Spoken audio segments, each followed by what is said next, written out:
commun. C'est peut-être un des axes les mieux desservis de Marseille. On a 4 bus à la place du 4 septembre, 6 lignes de bus à Saint-Victor.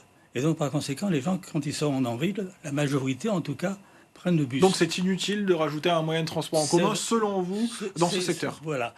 Ce tramway ne va rien apporter de plus actuellement, sinon des ennuis.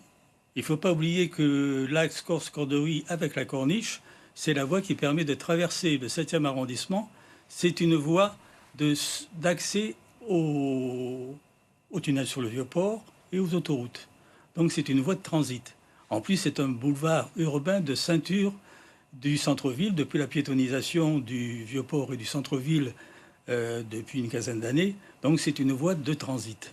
À l'heure actuelle, la trame circulatoire qui va découler de l'implantation de son tramway bloque carrément la circulation de sortie ou d'entrée dans le 7e arrondissement et pose de gros problèmes puisqu'il n'y aura plus qu'une voie de circulation sens unique, place 4 septembre, rampe Saint-Maurice, et sens unique, place de la Corderie, vers la rampe Saint-Maurice. Alors théoriquement, on ne pourra plus traverser vers l'est. Ces personnes qui empruntent aujourd'hui cette voie en voiture pourraient l'emprunter en tramway demain, finalement. Mais non, parce que, comme je vous l'ai dit tout à l'heure, la majorité des résidents du 7e prennent du bus pour aller en ville.